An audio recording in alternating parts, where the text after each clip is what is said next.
Before you begin the removal and installation process, disconnect the negative lead from the battery in the rear of your car. For our models and later T5 models with the cylindrical air filter, the intake box will need to be removed for adequate access. For other models, you can simply remove the cold air inlet to the air box for adequate working room.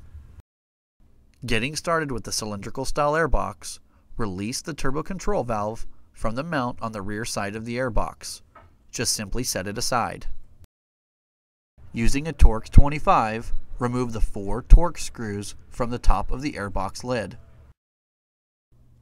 Remove the airbox lid and the air filter from the airbox.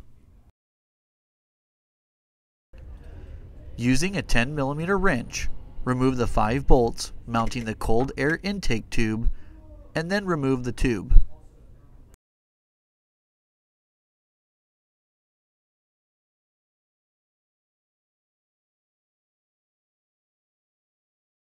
Using a 10mm wrench, remove the 3 bolts from the rubber isolators holding the airbox to the engine assembly.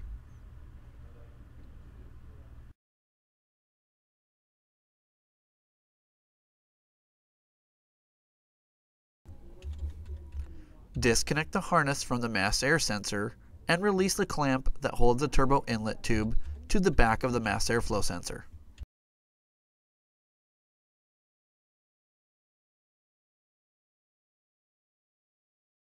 Once the air mass hose clamp is completely loose, remove the airbox from the vehicle. Now that the airbox is removed, you have complete access to the factory throttle inlet tube. Remove the small hose from the center of the throttle inlet tube. This may require you to destroy the factory single-use clamp. A replacement clamp is included in the kit. Using a 7mm socket and extension, or a nut driver, or you can use a flat blade screwdriver, go ahead and loosen the throttle body clamp. This sounds far easier than it actually is. The clamp is completely buried underneath the intake manifold. Be patient and take your time and you'll get it off.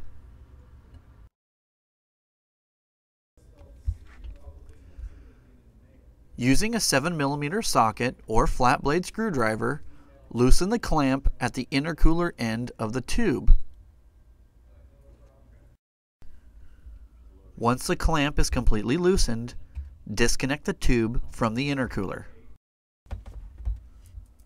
Now that everything is disconnected from the throttle inlet tube, go ahead and grasp the tube as shown and remove it from the vehicle. Now it's time to install the supplied starter cover by simply snapping it over the starter solenoid as shown.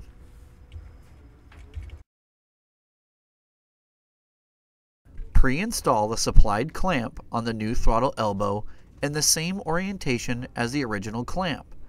It is critical that the elbow hose and the clamp are completely seated past the ridge on the throttle body. Once the silicone elbow is seated to the throttle body, using an 8mm socket or flat blade screwdriver, securely tighten the throttle body clamp onto the throttle body.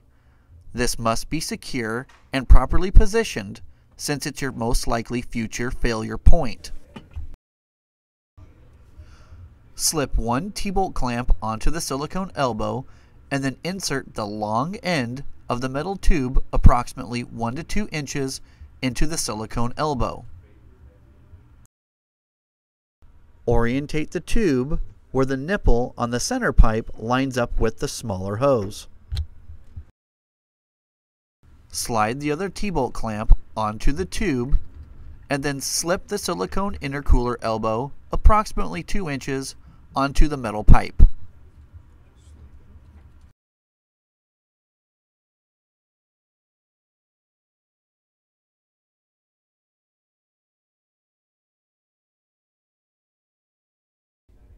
Reinstall the original intercooler hose clamp and slide the hose over the lip onto the intercooler.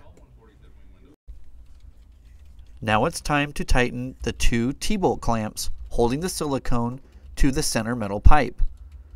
Position the T-bolt clamps near the bead rolls at the end of the metal pipe. Once you've orientated the metal pipe in its correct position, go ahead and use an 11mm socket and tighten down the T-bolt clamps.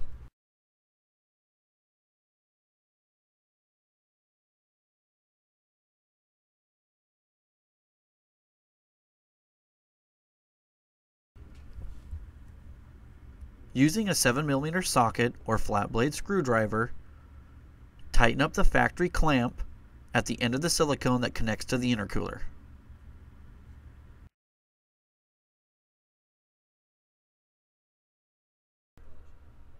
Using the supplied hose clamp, reinstall the smaller hose to the nipple on the metal pipe.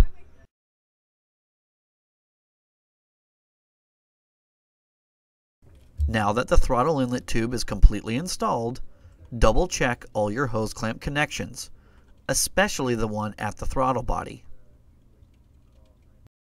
You'll notice minimal clearance between the silicone and the starter solenoid, which is why we included the solenoid cover. Clearance will vary at this location depending on how worn out your motor mounts are. Don't be alarmed if the silicone touches the starter cover. You can also rotate the center metal pipe to gain a little more clearance in this area.